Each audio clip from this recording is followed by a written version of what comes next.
Hey there, everyone. I'm Jeff Taylor. That's Jack Taylor. Welcome to Varsity Spotlight. Yeah, we're the only show in the Queen City that shines a spotlight on all the high school sports taking place in our area. And in this episode, we'll take a look at some volleyball playoff action and get you set for tonight's Halloween matchups out on the gridiron. Yeah, some spooky times. And we'll also introduce you to our Varsity Spotlight feature athlete. Now, this week, we head to Marvin Ridge and introduce you to one of the leaders of the Mavericks women's basketball team. That's coming up. But before we get to that, we had some Thursday night high school football action.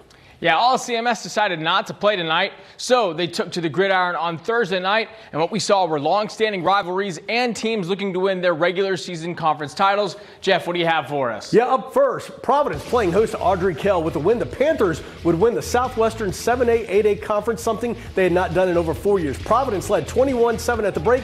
First possession, not good for AK. Disaster. The fumble deep in their own territory, and Providence would turn that turnover into points. Wellsman Johnson gets the inside handoff, scores, giving the Panthers a 28-7 lead. AK, however, would answer. Coming up, Jeremiah Jones is going to come up with the great catch in the corner of the end zone. I'm just going to be quiet and let you watch this. That is a great catch. It was not enough, however. Providence wins 28-14, and they take the conference title outright. Congratulations to the Panthers. All right, let's head out to Union County, where another conference rivalry match was set as Monroe takes on Forest Hills. Monroe's had some struggles, but not in conference play. Braden Graceffa finds Bryson Simpkins the spin, the punch, getting him all the way down to the goal line, setting up the touchdown just a few plays later from Mario Jaja Jackson. What a Monroe, great name. all right, as Monroe's been undefeated in conference play, they would keep it up. Graceffa takes it in himself here to put Monroe up 2 over the Yellow Jackets. So Forest Hills needs something going in this one just to try to keep things close. It's down 14-0 in the second, in the second half. Looking for something here. Graceffa gets picked off right at the sideline, the toe tap, but they're not going to do anything with it. A few plays later, you're going to see the Redhawks back in action all the way down to the end zone. Bryson Simpkins hauling it in for 6, and the Monroe Redhawks would clinch a Rocky River Conference championship. Congrats to them. All right, now let's head to a MEC Power 6 conference game between Butler, who played host to Independence, and it would be a long night for the host school. The Patriots come out of the gate. First possession, watch the nice grab coming up by Zakia Milton for Independence. Wow. That's a grab right there. Next play, the Patriots go to their ground game. Jaden Jones, a name we hear all the time, the big gain, right up the middle there. He's going to get knocked out of bounds inside the 10. Guess what? You go with a hot hand. Next play, Jones gets the call. He scores from 5 yards out. Independence up 7-0. Jones would end up scoring again on their very next possession. Independence rolls over Butler 40-7, and they make a huge statement as they head to the postseason. All right, let's take a look at some other Thursday night football games. You had Providence Day, Blanken Country Day, 49-0. Wow. Valentine Ridge getting a big win over Rocky River. Congrats. Yeah, 2014, they needed that. They absolutely did to end out the season. As we continue on, Huff stays undefeated through the year. They're going to be tough. Yeah, getting a shutout win over Hopewell. And then Myers Park getting the big win over rival South Mech. Absolutely. And last but certainly not least, Cox Mill, Blanken, Philip O'Berry, and North Rowan getting a conference win over Mount Island Charter. Something they definitely needed going into the end of the year. I like the Thursday night football. It's kind of cool. Absolutely. All right, now let's take a look at some of the action that is set to take place tonight. Some Halloween Friday night lights. We begin with our WCCB Game of the Week, which kicks off right here at 7. And it's a great matchup as Lake Norman plays host to Mooresville. Yeah, this one's going to decide the North Piedmont 6A, 7A regular season champion. Both teams comes into tonight's regular season finale with a perfect 4-0 in conference play. And they're both 7-2 on the season itself. Lake Norman is riding a 4-game winning streak, while Mooresville is on a 5-game winning streak. So this rivalry game is being played for the 23rd year. That's what high school football is all about. A heated rivalry, a conference championship, and a game that pretty much shuts down that entire area. Absolutely. So, go ahead. Yeah, there's more to it. I'll say there's even more to it. It's the final part of the final week of the high school football regular season. There's still a lot of great matchups left to play tonight. We start with a undefeated Indian Land taking on Northwestern. It's going to be their toughest contest this season. Reigning state champs? Yeah, right? Yeah. So Indian Land has been one of the surprise teams in the area, going perfect, taking down some tough teams as well. And they've got some really big names on their roster. They've got guys going to Power 5 schools like Sequel Patterson. So we're going to see if he's the real deal as they take on Northwestern at District 3 Stadium. That's going to be a tough one for Indian Land. Yep, they'll be rocking. All right, there are also still conference championship claims. J.M. Robinson is going to host Northwest Cabarrus, and JM just seems to be on a roll. We talk about them. They always seem to get heated up right at the end of the year. Yeah, especially their beginning of their non-conference schedule was rough for the Bulldogs, but since then they've been firing on all cylinders. But Northwestern Cabarrus has had some bumps in the road as well. Right. They're still in the running for that conference championship, but it's going to take a lot It's tonight. a tall task. Absolutely right. Then you're going to see a couple private schools going at it. Charlotte Christian up against Charlotte Latin, two teams coming off of bad losses last week that really need a win going into trying to figure out seeding tomorrow night. They always got to play Providence Day. They do always have to play Providence Day, and one of the two of them, if they get past it, is going to have to play Providence Day as well. But you want to get to that. All right. All right. South Point will travel to Johnson C. Smith University, and this is a cool one to take on Ambassador Christian in a unique matchup. Now, Ambassador Christian, brand new school, year 2. Yeah. Head coach Jay Pogue. That's all associated with like Joe Gibbs Racing. Yeah. And stuff. So kind of a unique one for them. Yeah, they don't have a home field, so they play at Johnson C. Smith, and these are one of the only teams in the area they're taking on. You see here, though, Sun Valley will be taking on Porter Ridge in a matchup that doesn't matter for the conference, of course, because Weddington just rolled over everybody. But Sun Valley was a close second, and this is going to really determine the seeding for that class. Which, of course, comes out on Sunday. Yes, it does. So it's going to be an interesting one. All right, Ashbrook. They're going to look to stay undefeated against Hunter Huss. We know what Ashbrook does. They go deep. They got an offense that seems to move and just roll on. Hunter Huss, I don't know this. Ashbrook, I think Ashbrook's just tough. And they're looking to make that statement as they go to the postseason. Yeah, last postseason they had a few big wins against some rival schools like North Lincoln and South Point, and they just have not stopped since. So I got to imagine it's going to be more of the same as they take on Hunter Huss and they try to just to really put themselves right where they want to be in the postseason. And then last but not least, from the Big South, Crest taking on Kings Mountain. Crest is right there at the second spot. Kings Mountain's had some ups and downs especially. So this is going to be a huge rivalry game that doesn't matter for conference standings, but will definitely matter for the end of the season going into the postseason. Yep. So some big games, and of course we'll have it all for you tonight on the Blitz. Absolutely. That's around 10 o'clock. All right, coming up next, we'll introduce you to our Varsity Spotlight feature athlete. We head to Marvin Ridge and hit the hardwoods. All of that is coming at you next. Stick around.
And welcome back to Varsity Spotlight, the Halloween edition. Now, every week we shine the spotlight on one athlete in our area that's making a statement in their sport. Yeah, this week we head to Marvin Ridge and introduce you to Kendall Chatterton of the Mavericks basketball team. I'm Kendall Chatterton, and I'm a junior at Marvin Ridge High School. I play forward on varsity.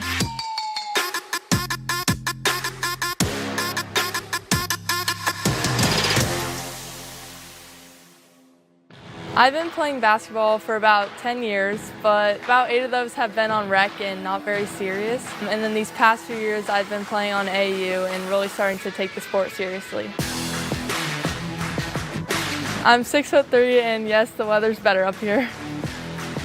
My dad, he played basketball in college, D3, and he really wanted me to play, and so he put a basketball in my hands as young as possible. So Kendall has an interesting kind of history and background in terms of basketball. It's probably around the age of 2 to 3. We had one of those little tiny Nerf hoops baskets in the living room. It was like a little tiny foam ball that you could just shoot on one of those small hoops. Yeah, she'd run up and kind of shoot and dunk on that hoop and stuff. I feel like it sparked my interest a little bit, even at that young of an age. So I played basketball through college. I played at a Division III school in New York. I really thought I wanted to get a basketball in Kendall's hands because I love the game. I think that it's an amazing game. I grew up playing a lot of soccer, played that until about 8th grade. And I also played softball, and then, I did a little bit of volleyball in middle school, but, I didn't really like it as much as basketball, so that's why basketball really stuck with me. She grew 5 inches in 1 year, and so that kind of helped her to make the decision to really focus solely on basketball. So I decided I wanted to follow my dad's footsteps and play basketball. My freshman year, I was on JV. At the end of the season, I really decided that I needed to be better if I wanted to be on varsity. So I found an AAU team that would take me. I eventually made it to the starting 5 by the end of the year. And so when high school came around, I shocked everyone on my team, my coaches. Then by the end of the summer league and fall league, my coach put me on full-time varsity, and I was able to be an all-conference player. My coach, his name's Coach Lenahan. He's a really great coach. Even when I was still on JV, he was always encouraging me that I could get better. He was always pushing me to work harder, and I think he was a big part of me really wanting to pursue basketball. Kendall's amazing. When I started here 6 years ago, I got to watch her in the middle school program. She played here as a freshman on the JV team. Last year, first year on varsity, came in and made a huge impact for us. She alters shots, she blocks shots. She makes it very difficult for teams to get in the paint and get a good look. My teammates think that I'm pretty quiet off the court, but then once I get on the court, I'm really talking with my actions. They think that I'm really dedicated, and that's what I want. I want to be seen as someone who tries and comes in every day and just goes to work. I think Kendall's teammates and coaches view her pretty similar, actually. She's a kid that just comes to practice every day, gives her all. I think that she earns the respect from her coaches, respect from her teammates, and I think they're starting to be able to trust what she can do as she's kind of growing and through the evolution of her game. Yeah, Kendall's teammates, I think, look up to her, not just literally, but if you watch the way they interact, Kendall's a very quiet player. She leads by example. I imagine if I asked Kendall's teammates, they would all have good things to say about her. So my high school team, we made it to the Elite 8 for the first time ever in high school history. We won our conference tournament for the 4th time in a row, so we're 4-peat champions. And then we were undefeated in conference this year. We have won 4 conference titles. That was the last 4 years, actually, and we're hoping to make it a 5th this year. Kendall played a bunch of huge parts in our last championship win. Her role on this team is extremely important, and we try to preach that we can't have 7 scorers on the floor. And so Kendall never really had to talk to her about it. She just kind of has one of those personalities. She's a team player. She's unselfish, getting other people open, increasing the culture of the team, keeping everybody positive and upbeat. Every team would want a Kendall on their team. If I could have 5 Kendalls on my team, I'd take 5 Kendalls on my team. I think Kendall can take it really as far as she wants. I think her ceiling is extremely high. I've seen just tremendous growth over the past 2 years. If she believes in her abilities and puts in the work, I don't see a cap on her ability. Kendall, I'm hoping that you have an outstanding junior year. I think you've worked hard and you've done everything we've asked. It's been great to see you progress as a basketball player and a person. I wish, like I said earlier, I could clone you and have multiple Kendalls on the team every year, and I hope you get all the offers that you want. I'm Kendall Chatterton, and this is my Varsity Spotlight. Okay, so take 6'3", Yeah. great work ethic, basketball genes. I think she's probably going to have a pretty good junior year. Yeah, it's a recipe for success. You know, that last shot, the camera wasn't lowered at all. No. That was just eye level, and she was just walking across the frame. That's, I mean, 6'3" and going into your junior season, it is wild. And she just visited the Air Force Academy. There you go. All right, so remember, if you have a great story to tell or know someone who does, make sure you hit us up at WCCBCharlotte.com or make sure you contact us through our social media. And coming up next, we're going to head to the pitch, check out some soccer action from around the Queen City as the regular season wraps up.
Welcome back to Varsity Spotlight. I'm Jack Taylor. Now, much like football, the men's soccer season is coming to an end as teams in our area look to the postseason, and there are a couple of good matchups over the last few days. Absolutely, and we start with Porter Ridge taking on Cata, and this one was all Porter Ridge. The Pirates would shut out Cata 6-0 on the night. The Pirates would get 3 goals from Cole Dotson, a senior, 2 goals from David Sinka, another senior, add 1 more senior, Tyler Searcy. He'd add 1 more goal while the Porter Ridge defense allowed no goals. Porter Ridge finishes the regular season 17-4-3. Look for them to make a run in the playoffs. Yeah, absolutely. All right, another game for you. This one was a classic matchup between Myers Park and South Meck. These two were tied 1-1 at half. They'd be tied 2-2 at the end of regulation. No winner after the first overtime. In the second, Femi Ogunwale scored the game winner with an assist from Connor Green with 5:15 left to give Myers Park the 3-2 win and the Greater Charlotte 7A-8A title. After the game, we heard from the Mustangs head coach. Yeah, so clinching the conference tonight, it's just a big deal. It's a really competitive conference. Huff twice, South twice. These are just really, really difficult things to do, and to be able to play at a high level over the course of time and pass a variety of different tests, and tonight was yet again a different kind of test. So for the boys to keep finding answers to these different challenges, it's just really impressive, and I'm really proud of them. But I think we all know that they have more work left to do. I think one of the jokes I make when seasons go the way that this one's going is that I wish I could find a different word than proud, because it feels like more than that. But yeah, I don't know how to be more proud of the way that they respond to adversity, right? Because a lot of a lot of teams, a lot of organizations, a lot of people struggle when the adversity comes, or they struggle when they have too much success. And these guys have responded really, really well to all of those distractions, adversities, obstacles. They've done really well. And so hopefully we'll continue. Myers Park will start their run for a state championship when the state playoffs get started on Monday. All right, let's take a look at some of the soccer standings as it rounds out, starting with that Greater Charlotte Athletic Conference. See Myers Park, that 9-1 record over South Meck, which is 8-2. You got Garinger and Huff both tied at 5-4-1 in the conference. Hopewell rounding out. We continue on now. The Meck Power 6. You see Indy with a 9-1 record as well in conference impressive. play. Absolutely it is. Chambers right there behind him at 7-2-1. North Meck 5-4-1. Butler 4-5-1. Both of them switching over each other. And then Mallard Creek at the bottom at 3-7. Now, lastly, let's check on the Southwestern Athletic Conference. You see Providence AK tied both at 9-1 apiece, and they each won one game against the other. So they're basically technically tied co-conference champions there. And then you got Valentine Ridge there, 5-4-1. Palisades at 3-6-1. Just getting over East Meck at 3-7. Now, we talked about it. Not only is their regular season wrapping up, but there's volleyball starting up. Yep. 5A state champions. You're going to see in the championship, that's Hickory going into action right here later tonight. Yep. 1 a seed, and then Seaforth the 5th seed. That's not a score, guys. Those are the seeds. Those are the seeds. And then tomorrow, you got the 3A state championship. Pine Lake Prep, the 1 seed, going up against Aiden Grifton. And then last but certainly not least, we have, I believe, one more here for you. That's the 2A state championship. You're going to have to help me out with his name here, Jeff. Perquimians. Perquimians taking on CSD Community School of Davidson, the 1 versus the 1. All right. It's now time to tell you who won our Play of the Week poll from last Friday night's action on the football field. Not Thursdays, but last Fridays, right? We put up 3 plays this past Monday. How'd you vote, Jeff? What do we got? All right, this week's winner is from Concord High School, Andrew Davis Jr. with the catch. He's going to get behind the defense. Nice grab there. Concord Spiders would go on to win this one. That covered 39 yards. Concord, big 42-7 win over Salisbury. We'll have 3 more plays for you to vote on next Monday morning starting at noon on our website, wccbcharlotte.com. Yeah, the catch was crazy, but the pass, even better. Yep. All right, let's take a look at our varsity or our NIL spotlight. Now, this is, again, from Friday, not from Providence Day, playing yesterday. You see Zaid Lott there getting over to Gordon Sellers. Those two have had a dynamic connection all season long. Zaid Lott has just been an absolute firepower. Headed to Syracuse. Yeah, absolutely. He's headed to Syracuse. And then you're going to see Gordon Sellers here this next play as they're up against Charlotte Christian with the long bomb. He's got, doesn't matter if you double cover him, triple cover him, doesn't really matter. He's going to get the catch either way. He's going to Clemson alongside with offensive lineman Leo Delaney. You got to have protection. Yep, the ACC is going to have a lot of Charger action coming its way next fall. All right, so coming up, we'll check in on conference standings from the high school gridiron. More Varsity Spotlight coming at you next. Stick around.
Hey there, everyone. Welcome back to Varsity Spotlight. The high school football season, regular season, coming to an end. Hard to believe. Yep, hard to believe indeed. Let's take a look at how the standings are set for a lot of the conferences in the area that are set to play tonight. Starting out in South Carolina, the biggest matchup around, I'd say. Indian Land and Northwestern. You're going. Yep, going to be there. Both of them are tied at 5-0 in Region 3, playing for it tonight at District 3 Stadium. Should be a good matchup. It'll be a sellout. And you see Rock Hill, Clover, Nation Ford rounding out the bottom 3. All right, going to North Carolina, let's take a look at some more conferences as well.